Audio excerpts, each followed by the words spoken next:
Salut les Jujiteros, nous revoilà dans la kitchen pour une interview nutrition. Aujourd'hui, j'ai le plaisir de recevoir quelqu'un que j'ai accompagné pendant 6 mois sur un suivi nutrition et je tenais vraiment à la mettre, pas la mettre à l'honneur, oui, mais vraiment qu'elle nous partage son expérience parce qu'elle a quand même un beau parcours, que ce soit un parcours de vie ou parcours professionnel et parcours sportif. J'ai envie d'entendre aujourd'hui Jennifer Kreil. Jennifer, bonjour, merci à toi. Salut Justin, salut Julius. Ben, écoute, merci beaucoup déjà de ta proposition et ton invitation pour l'interview. Et puis pareil, c'est un plaisir de partager un moment avec toi. On a partagé quand même pas mal de moments cette année au niveau de la préparation, suivi nutrition et pour toute la saison qui s'est déroulée. Et puis du coup, d'échanger sur ça, aujourd'hui, c'est top aussi voilà, d'avoir un petit retour de mon côté, de ton côté, et puis notre expérience passée et parler de tout ce qui s'est passé. C'était une Ben, sacrée année. écoute, moi, Jennifer, je suis très, très content parce que quand on a eu, tu vois, beaucoup d'échanges au cours de ce suivi et je pense qu'il y a pas mal de choses qui peuvent intéresser la plupart des gens qui me suivent sur les réseaux, là, principalement sur YouTube. Avant d'aller plus loin, bien évidemment, j'aimerais que tu commences par te présenter qui tu es, où tu vis, où tu t'entraînes, qu'est-ce que tu fais et quel a été aussi ton passif sportif et professionnel.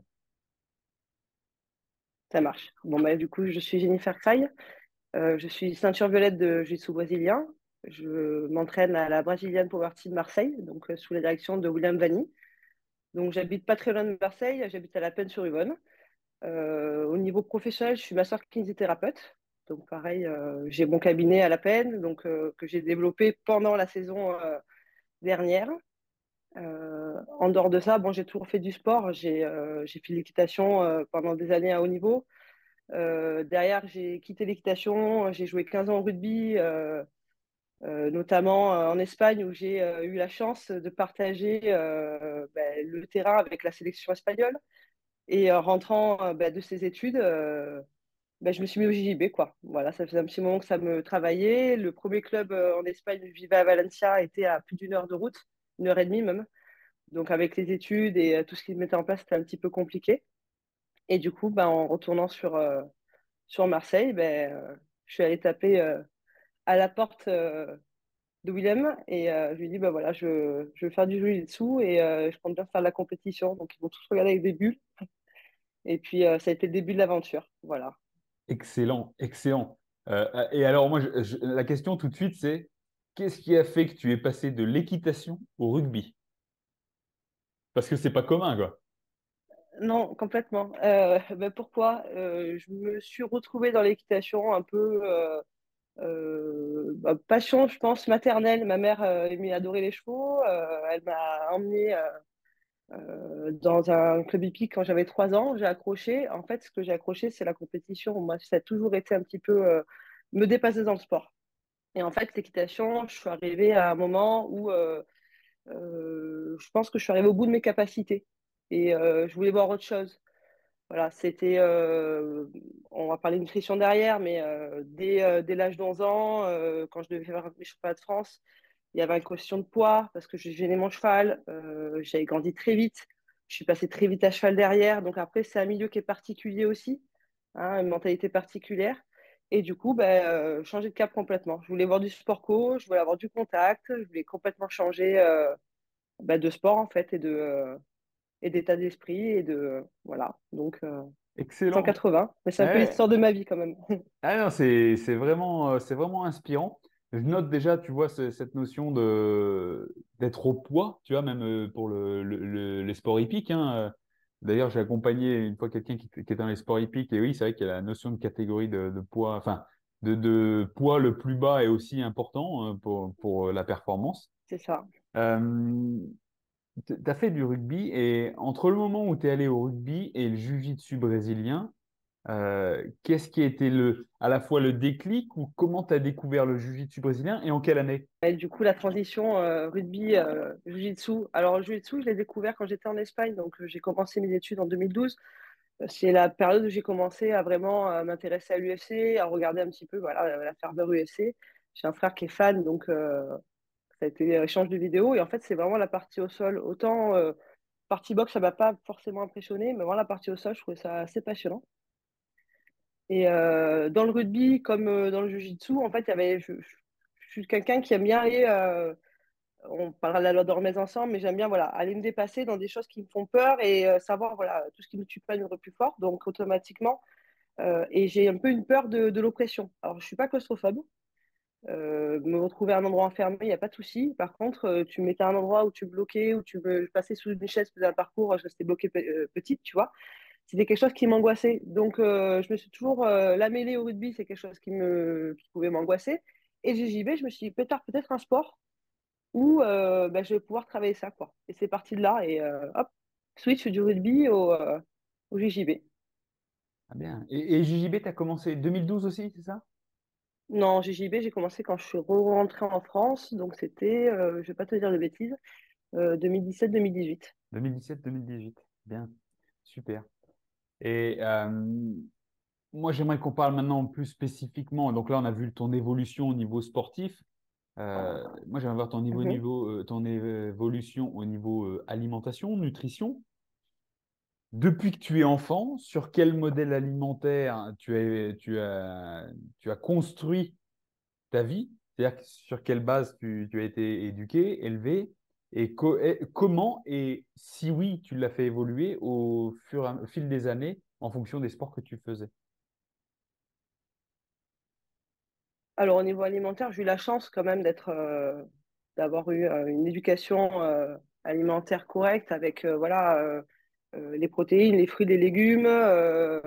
Quand tu es enfant, automatiquement, bah, tu demandes du sucre. Bon, j'ai quand même eu ma dose de sucre en étant gamine, mais toujours, voilà, en même temps, avec les sports pratiqués et les conduites alimentaires qui en découlaient, euh, j'ai eu de la chance quand même d'avoir ce panel-là, voilà, d'avoir quand même mes légumes, mes protéines. Alors après, pas forcément en calculer les calories et voilà tous les macronutriments, mais par contre partir vraiment sur une alimentation saine, pardon.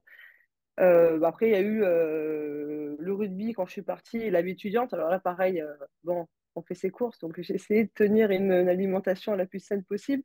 Mais autant te dire qu'en Espagne, étudiante en Espagne, c'est quand même quelque chose où voilà, ça a été quand même assez riche que ça soit en apéro et en nourriture. Bah voilà, en Espagne, c'est patatas bravas, paella, donc voilà. Mais bon, je vivais quand même seule, donc j'avais mon appart, je pouvais faire ma cuisine, donc j'arrivais à jongler, si tu veux, c'était plus, j'étais dans un 60-40, 70-30 quand vraiment j'étais sur des échéances sportives. Et puis voilà, après, retour en France, et petit à petit, bon, ben, retour des bonnes habitudes. Et après, notre rencontre a fait vraiment que ça a switché, quoi. Là, vraiment, j'arrive vraiment là, tu vois, on en était. J'ai eu les montres juste avant. Je me suis fait opérer il y a un mois et demi. Donc, je suis dans une période de transition où je profite un petit peu de mon été. Mais tu vois, j'ai une balance alimentaire où je sais que j'ai mon excès. J'arrive à me rééquilibrer. Au niveau du poids, ben, ça reste stable. Au niveau énergie, ça bouge pas aussi, c'est stable, tu vois. Et je pense qu'il y a une évolution, voilà, positive et cette dernière année, là, très, très positive. Et tu dirais que ton instinct compétitrice, parce que tu as dit que tu étais drivé par la compétition, ton instinct compétitrice a fait que tu es resté quand même toujours plus ou moins proche d'une alimentation, on dira saine, malgré le fait qu'il y a eu, comme tu dis, il y a eu cette période étudiante, rugby, apéro. Euh, Est-ce que cette compétition, au fond de toi, faisait que tu te posais la question, enfin, où tu te disais, faut pas que je parte en vrille parce que sinon je serais pas performante, tu te posais ça? Euh, Plus dernièrement, alors la période d'équitation, oui. La période de la JJB, depuis mon début dans les JJB, oui. Période rugby, beaucoup moins. J'ai commencé le rugby, période, voilà, j'étais ado, j'avais 13 ans. J'ai fini de jouer, j'en avais 22-23. Donc ça a été une période un peu plus compliquée, on va dire, au niveau gestion alimentaire, en disant je mange pour être performante. Je mangeais parce que j'avais envie de manger, en toute Ouais. honnêteté. Voilà. Après, là aujourd'hui, voilà, depuis 2017, il y a vraiment eu un changement où je mange parce que je suis à tant de temps d'une échéance sportive ou d'une compétition, j'ai mon entraînement, Donc, ça s'est réorganisé au fur et à mesure. Mais c'est vrai qu'il y a une grosse période là de 10 ans où je mangeais parce que j'avais faim, quoi. Ouais. Mais pas forcément parce que je devais m'alimenter correctement pour être performante. Ok. C'est bien, tu as fait la transition là avec justement l'alimentation plus parce que j'ai faim et l'alimentation plus performance et la transition vers maintenant on s'entraîne pour aussi plus de compétition. On va parler entraînement, à la fois entraînement jiu-jitsu, entraînement préparation physique. J'aimerais savoir, enfin moi je le sais, mais pour ceux qui regardent la vidéo, euh, comment maintenant, toi, Jennifer, ceinture violette, tu organises tes semaines, tes entraînements euh, sur une semaine, quel que soit le moment de l'année.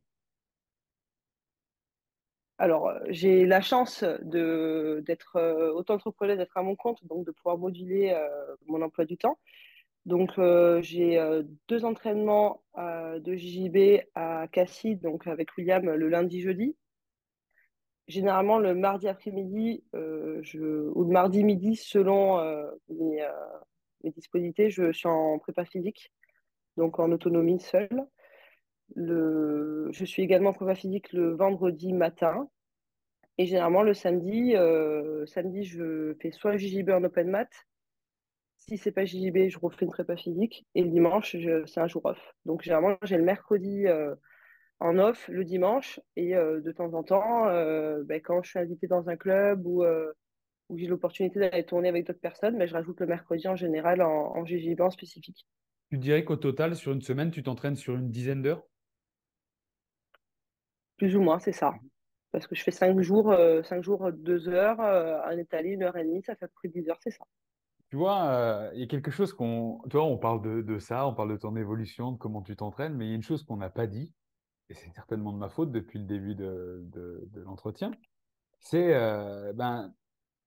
t'es Jennifer, t'es ceinture violette de Jiu-Jitsu, mais quand même, tu as eu quelques médailles, tu as eu quelques belles médailles. Est-ce que tu pourrais nous rappeler, on va dire, le palmarès depuis que tu fais de la compétition, quelles que soient les ceintures, bien évidemment? Oui, après, c'est gentil de revenir sur ça. Mais alors, j'ai commencé la compétition en ceinture blanche, où j'ai gagné, il me semble, l'Open de Toulon en ceinture blanche, si je ne me trompe pas. Après, je suis partie au championnat de France, où ça s'est pas super bien passé. Donc là, je suis rentrée d'une saison en ceinture blanche avec une victoire à Toulon. Après, ceinture bleue, où pareil, je gagne l'Open de Toulon dans ma catégorie et en absolute. Et cette saison-là a été un peu mitigée parce que je me suis blessée, je me suis fracturé la clavicule au mois d'avril, donc ça a été la rupture de la saison. Et là, en ceinture violette, bon, ben, j'ai mis les bouchées doubles, hein. C'était les objectifs, j'en avais 3, c'était les championnats d'Europe, les championnats d'Europe qui ont eu lieu à Paris, les Masters et les Mondes.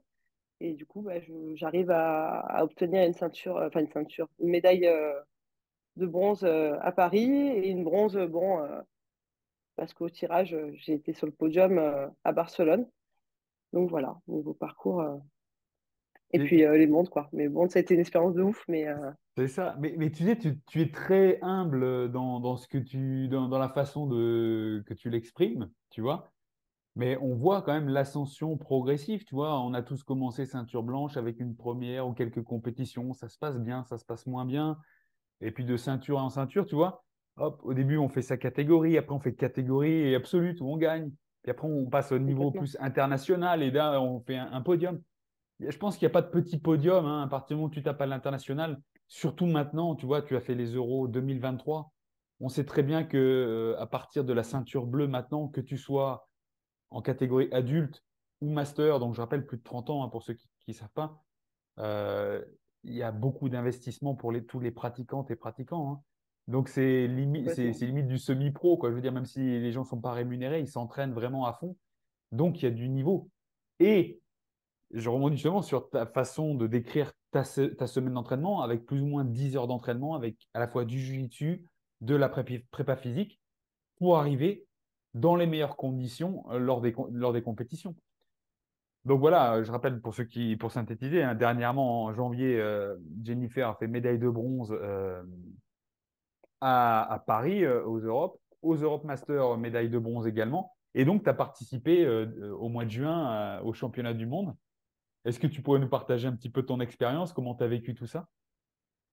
Ben écoute, c'était une sacrée expérience. Alors, j'ai eu l'énorme chance de combattre le samedi. Donc, je me suis retrouvée à combattre avec toutes les black belts adultes. Ben, voilà quoi. Je me suis retrouvée en l'air d'entraînement.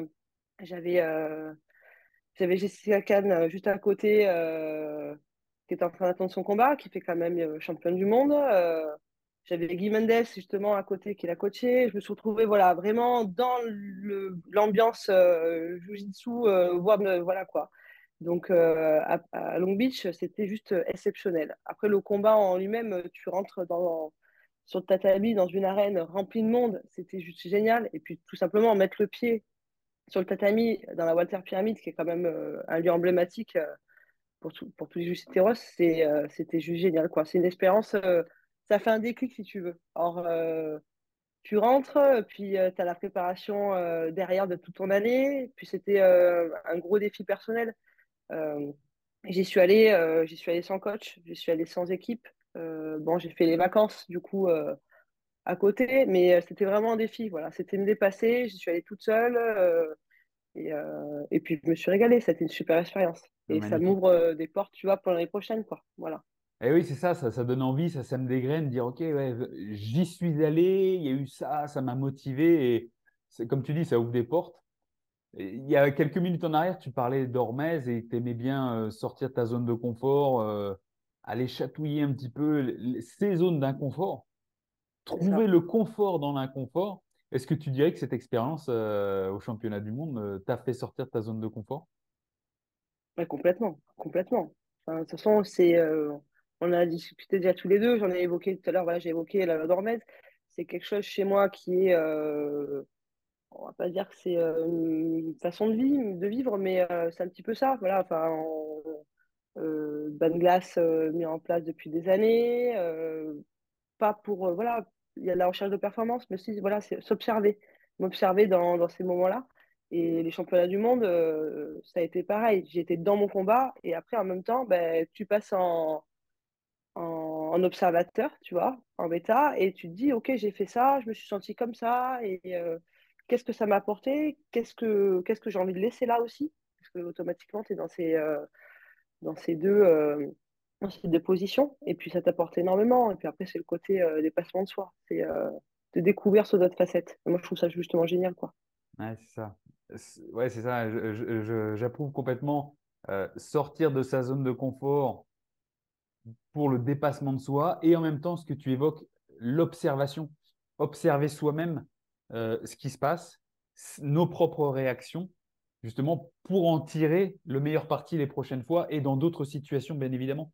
Je suis très content que tu aies évoqué le bain de glace, que beaucoup vont te dire c'est bon pour la performance, c'est bon pour la récupération, c'est bon pour ci, c'est bon pour ça. Mais je pense que c'est bon avant tout, justement, pour sortir de sa zone de confort et te recentrer sur toi et observer un petit peu tes réactions. Parce que ce bain de glace, au final, ça reste un facteur de stress qui peut être très puissant et qui peut, à un moment donné, comme tu évoques les championnats du monde, ben, pas d'entraîneur, un lieu inconnu, beaucoup de monde, plus de monde que tu n'as jamais vu autour de toi quand tu es sur le tatami. Mais en fait, c'est deux stress qui pourraient paraître plus ou moins équivalents. Et si tu as réussi à gérer l'un, tu arriveras potentiellement à gérer mieux l'autre. Qu'est-ce qui t'a mené à ces bains de glace, par exemple? Bah, c'est un peu enfin, ce que tu viens d'évoquer. Hein. C'est vraiment l'observation de mes réactions face à un stress. Alors, je suis quelqu'un de nature plutôt stressé. Et du coup, automatiquement, tu viens de l'évoquer, tu rentres dans une pièce, là c'est les championnats du monde, tu rentres dans la Water Pyramid, tu n'es jamais allé, c'est rempli de monde, génère un stress. En fait, bah, les bains de glace, c'est dans cette recherche-là, si tu veux. Je me suis dit, qu'est-ce que ça va provoquer chez moi de me lancer et de me jeter dans de l'eau gelée, quoi. De l'eau, mon premier bain, je crois qu'il était à. La fois que que je suis rentrée dans un bain de glace, c'était en stage Wim Hof, et l'eau, elle était à 2 degrés, tu vois. J'avais jamais vu ça de ma vie. Qu'est-ce que ça va générer? Alors, en plus, tu arrives dans ces stages-là, Tu as des personnes de tout horizon. Alors, tu en as, ils rentrent dedans, ils font en larmes. Tu en as, ils rigolent comme ils n'ont jamais rigolé. Et puis, en fait, c'est s'observer par rapport à ça. Qu'est-ce que ça génère? Qu'est-ce que le stress génère en moi? Observer justement bah, ton cœur qui bat plus vite. Si justement tu commences à avoir les idées qui partent dans tous les sens ou si au contraire tu arrives à rester focus. Et c'est plus cette recherche-là, tu vois, qui m'a emmené à bah, aller faire des bains de glace, à travailler sur la respiration, parce que justement, je pratique beaucoup des méthodes de respiration, notamment dans le pranayama, etc., en yoga, dont je me forme personnellement pour moi et pour pouvoir justement bah, aider les patients et les personnes que je reçois au cabinet. Donc, c'est vraiment cette recherche-là. S'observer et apprendre à se connaître. Et je pense qu'aujourd'hui, on se connaît, mais en quelque part, on se voile un peu la face. On connaît quelques parties de soi-même et des parties qu'on n'aime pas trop. Alors, ces parties-là, on les repousse un peu. On se dit, bon, ben, celle-là, je la verrai plus tard. Celle-là, je la kiffe bien. Donc, ouais, ben, celle-là, on va la garder avec moi toute la journée. Et en fait, c'est pas ça, quoi. Je pense que pour devenir une meilleure personne, sans parler de performance, alors oui, après, ça joue sur la performance, mais pour devenir une meilleure personne et pour être, en tout cas, au mieux dans sa vie, je pense qu'il faut apprendre à connaître toutes ses facettes et se mettre face à soi-même dans tous les cas, quoi. Et même celles qui nous font peur, je pense que faut les rencontrer. Généralement, tu apportes des belles choses, ces personnes-là. Amen. Enfin, ces Amen. personnes-là, c'est... Voilà. Excellent, excellent. Merci pour ça. Jennifer, on va revenir sur ton entraînement et on va parler plus alimentation. Donc, tu as quand même pas mal d'heures d'entraînement sur la semaine avec différents entraînements, hein, prépa physique. Et dans la prépa physique, on sait qu'il y a toujours différentes parties, hein, plus le côté musculaire, plus le côté cardio-respiratoire. Mhm. Est-ce que tu pourrais nous dire, nous décrire un petit peu tes habitudes alimentaires, si tu prends quelque chose avant l'entraînement, comment tu orientes ton alimentation après l'entraînement, si tu prends quelque chose pendant les entraînements et à quel type d'entraînement correspond quel type de nutrition? Alors, en général, bon, les journées, je vais commencer par une journée où je m'entraîne pas. Parce que généralement, Mhm. c'est une journée où je fais un jeûne intermittent, où je mets justement, encore maintenant, on avait commencé ça à faire, enfin, à le faire ensemble. On l'avait arrêté bah, pour les mondes. Je l'ai repris parce que ça me permet vraiment de, bah, je me sens, voilà, ça me met l'estomac au repos, mon corps est au repos à ce niveau-là, j'ai plus d'énergie pour faire autre chose. Et automatiquement, ça me permet de repartir sur de bonnes bases et de détoxifier un petit peu le tout. Après, quand c'est une journée d'entraînement JJB, bon, bah, c'est petit déjeuner traditionnel classique, repas du midi, repas du soir. Juste avant l'entraînement, on avait mis en place, et je continue, jus de betterave, parce que je trouve ça quand même super intéressant. Et au fur et à mesure, ça donne quand même voilà, juste ce qu'il faut en apport glucidique et en énergie avant l'entraînement. Au niveau échange d'oxygène, je trouve que c'est aussi intéressant.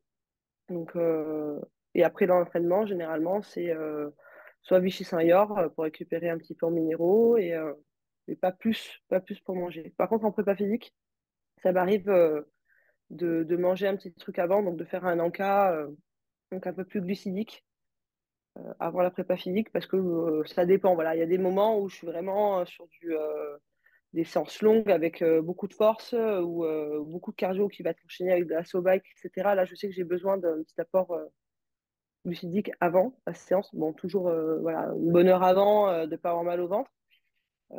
Sinon, voilà, après, pas plus, pas moins. Quoi. Je garde quand même ma diète dans le, dans le cadre dans lequel je m'entraîne ou je combats ou mes périodes même hors entraînement. Donc là, par exemple, actuellement, je mange plus ou moins la même chose que si je m'entraînais. Je garde vraiment une routine. Alors, je mange peut-être un peu moins.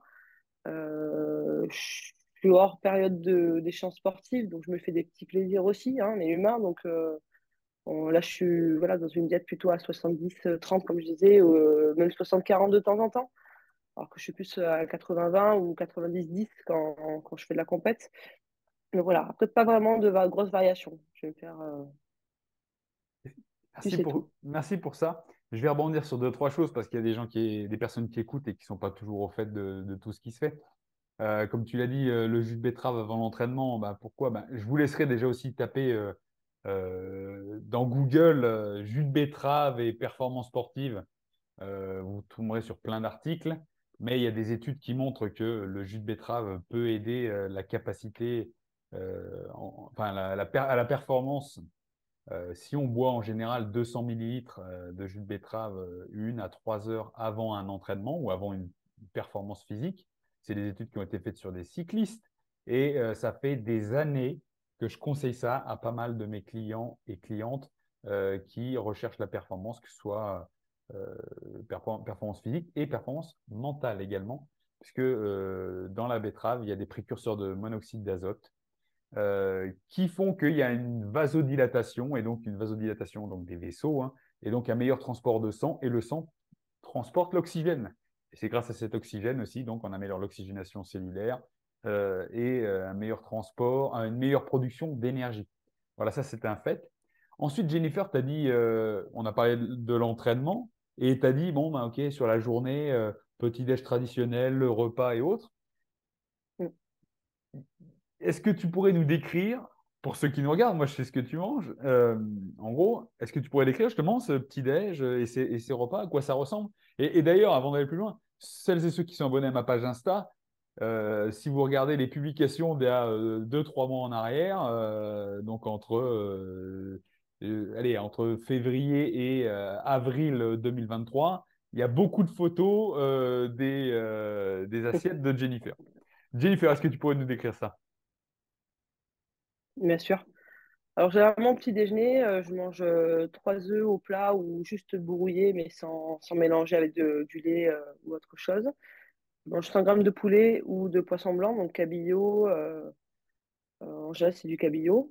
Et alors, soit un demi-avocat, soit trois noix du Brésil. Et généralement, je mange de voisa pour la partie glucide. Ou sinon, ça peut m'arriver de me faire un smoothie. Alors, ça, c'est plus quand je suis un peu plus sur le pouce, où je peux l'emmener. Donc, un smoothie protéiné, et, pareil avec une base un petit peu de lipides dedans. Donc, plus de lipides le matin et protéines. Le midi, c'est protéines. Donc, généralement, c'est poulet, ça peut être du saumon, ça peut être du maquereau, des sardines et exclusivement des légumes. Et avec quelques graines. Donc, généralement un peu de lipides. Donc, amandes, graines de lin. Voilà. Donc, à ce niveau-là. Et le soir, généralement, bah, c'est ma dose de glucides, donc quinoa, patates, ça dépend de ce que j'ai envie de manger. Là, du coup, c'est mon seul repas vraiment où je mange des glucides, donc je me fais plaisir sur le choix. Ça peut être de la betterave aussi, hein, ça peut être de la carotte, selon aussi, voilà, ça va être au niveau du poids. Si je suis au poids juste, je vais plutôt me diriger vers de la betterave, de la carotte. Si je suis juste, si j'ai de la marge ou que je suis loin des échéances, ben, je peux aussi voilà, me faire plaisir avec du sarrasin, du quinoa, quelque chose de beaucoup plus nourrissant au niveau glucidique. Et après, bah, toujours hein, protéines et légumes. C'est vraiment bien, hein. Toi, c'est pour ça que je pose la question. C'est parce que les gens veulent savoir, avoir du concret. Les gens se comparent tout le temps, hein, tu vois. Qu'est-ce qu'ils mangent, qu'est-ce que je mange? Je rappelle, l'alimentation, c'est vraiment individuel. Déjà en fonction de ce que vous aimez, en fonction de ce que vous digérez et tolérez. Et surtout, après, en fonction de vos objectifs, bien évidemment. Bien évidemment. Je suis content, tu as fait la transition avec l'histoire du poids, avec les glucides, l'apport de glucidique le soir. On va parler plus nutrition, compétition et poids. On sait que dans nos sports, il y a toujours cette notion de poids. Comment toi tu gères déjà combien de poids tu dois couper en général pour faire une compète et comment tu gères ça? Alors, généralement, j'ai pas beaucoup de poids à perdre parce que je suis en bas de la KT, je combats à moins de 64. Et jusqu'à l'année dernière, j'étais vraiment en bas de la KT. Donc, généralement, j'avais pas trop d'efforts à faire. Fallait juste pas, surtout attention de ne pas me retrouver à la limite de la KT d'en dessous. Par contre, voilà, c'est vrai que cette saison, j'ai augmenté au niveau du poids et je voulais trouver un poids, donc c'est ce qu'on a travaillé également ensemble, hein, trouver le poids juste et être en forme en fait également sur toute l'année. Il n'y avait pas que l'échéance sportive, vraiment sur toute l'année. Donc l'année dernière, j'ai oscillé entre 61,5 et 63,5. Donc en gros, j'avais une cut, si j'étais à 63,5, j'avais un kilo 500 à perdre pour l'échéance, donc ce qui n'est pas grand-chose. Au niveau gestion, du coup, bah, c'était, je me faisais plus ou moins plaisir. Alors, les quantités automatiquement, hein, mes protéines, mes glucides étaient pesés. Il y avait juste sur mes légumes où c'était en fonction de mon appétit et de mon envie, quoi. Donc, si j'avais bien faim, bah, je me fais des grosses assiettes comme tu as pu mettre et que tu as pu voir. Quand c'était un petit peu plus, bah, voilà, donc ça dépendait vraiment de mon envie. Proche des échéances, automatiquement, bah là, on se pèse, hein, on regarde où on en est au moins 2, 3 semaines avant, d'être sûr, sachant que voilà, j'avais 1 kilo, donc je pouvais me permettre d'être tranquille 3 semaines avant.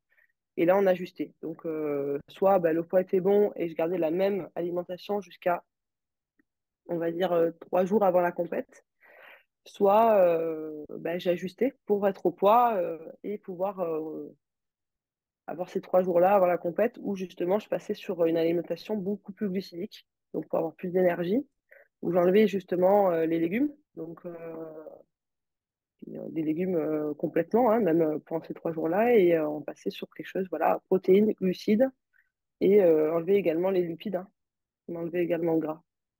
Voilà. Ah, c'est vraiment bien détaillé, hein. Je rappelle, hein, ceux qui vont se poser la question, mais quoi, on enlève les légumes avant et on met plus de glucides, alors que tu vois, la plupart des gens vont se dire, ah ben, ok, pour être au poids, il faut couper les glucides. Et oui, on est tous et toutes différents. Et bien sûr, comme tu dis, toi, Jennifer, tu n'as pas tant de poids que ça à perdre. Et comme tu es organisée, consciencieuse, tu t'y prends à l'avance. Et donc, du coup, ça te permet justement de ne pas arriver à la compétition ni déshydraté et avec plein de glucides dans le corps.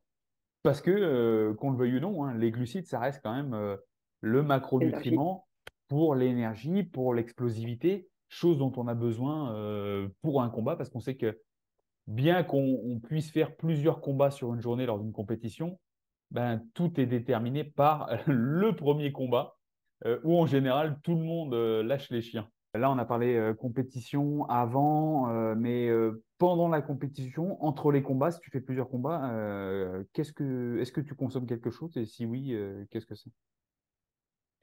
Alors, pendant la catégorie, donc une fois que je suis pesée et que c'est OK, que j'étais checké, etc., et que je me retrouve dans la zone avant les combats, là, la seule chose que je consomme, bon, c'est de l'eau, des électrolytes pour pas me déshydrater.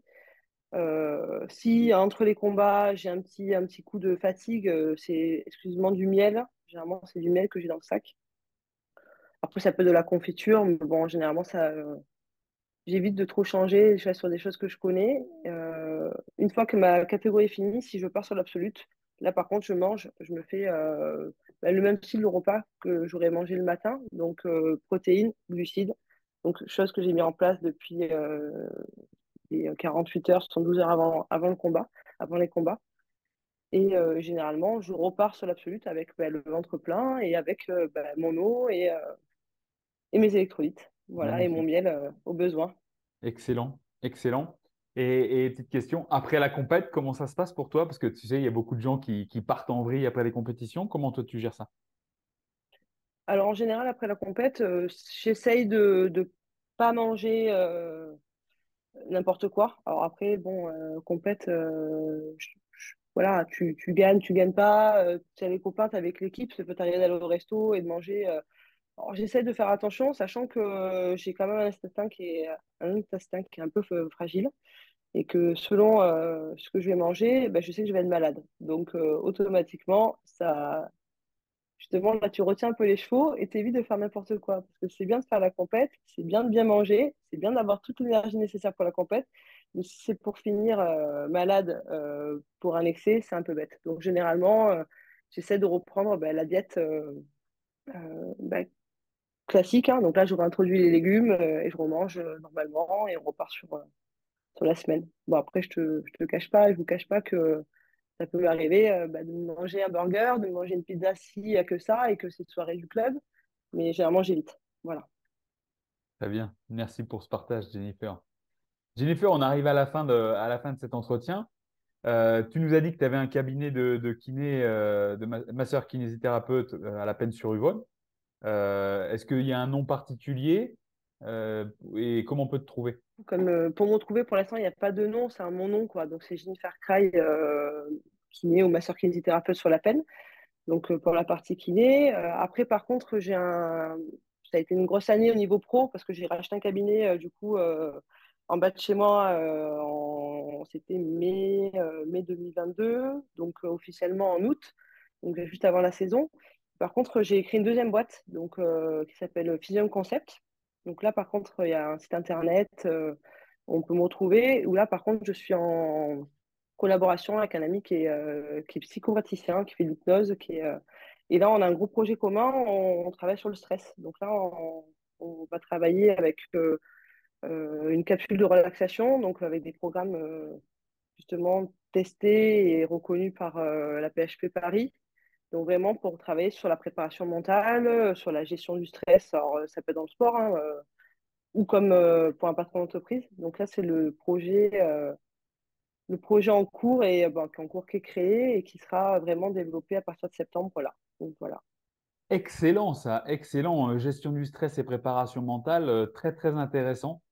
Je mettrai le lien, bien évidemment, de ce concept-là dans le descriptif de la vidéo. Si tu veux bien aussi, je mettrai le lien vers ton compte Instagram sur lequel tu fais quelques partages aussi. Donc voilà. Est-ce que tu voudrais saluer quelqu'un, remercier quelqu'un, dire un dernier mot? Bah oui, complètement. Donc je voudrais remercier déjà, tout remercier parce que du coup, j'ai pas pu le faire parce qu'on s'est pas croisés. Moi, j'aime bien remercier les personnes, les croiser, faire une petite photo et pouvoir. Donc là, j'étais en face en vidéo, mais en direct. Donc, te remercier infiniment pour cette saison, pour ton aide, pour tes conseils. Parce que automatiquement, hein, on sait qu'une saison sportive, c'est des montagnes russes. Donc, il y a des hauts, il y a des bas. Et d'avoir des soutiens et des personnes qui nous aident à nous préparer, à voir le bon côté quand ça va pas, à nous tirer un petit peu, à nous faire redescendre justement quand ça va bien et qu'on va vers le haut et qu'on tire sur la machine. Donc voilà, donc un grand merci à toi, Julius. Et puis après, voilà, hein, écoute, avec plaisir. Et remercier mon coach, William Vanny, qui, sans lui, comme je dis beaucoup, il y a beaucoup de choses qui ne seraient pas possibles. C'est lui qui m'a mis sur le tatami, c'est lui qui me pousse. C'est mon coach, c'est un ami, c'est mon préparateur mental quelque part aussi. Donc, sans lui, rien n'est possible. Et puis, voilà, tous les copains d'entraînement, mon préparateur physique, hein, Baptiste Bensoen aussi, qui est une pointure en prépa et qui m'a fait un programme aux petits oignons parce que je suis partie de zéro. Hein. Je me suis retrouvée le bras comme ça pendant plus de 4 mois.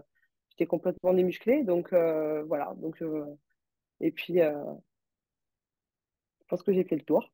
Ben, parfait. Jennifer, c'est moi qui te remercie déjà pour la confiance dans un premier temps. Ensuite, je te remercie vraiment pour ce partage vraiment qui a été très instructif et qui, je pense, sera d'une grande utilité pour celles et ceux qui nous ont écoutés. Dans tous les cas, je te souhaite le meilleur pour la suite. Merci beaucoup.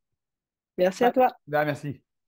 Maintenant, pour vous, les Jujiteros et Jujiteras, si ce n'est pas encore fait, abonnez-vous à la chaîne, likez la vidéo, partagez-la à vos partenaires d'entraînement parce que cette vidéo peut les aider pour leur développement de carrière en Jiu-Jitsu brésilien. Dans tous les cas, je vous dis à la prochaine. Paro!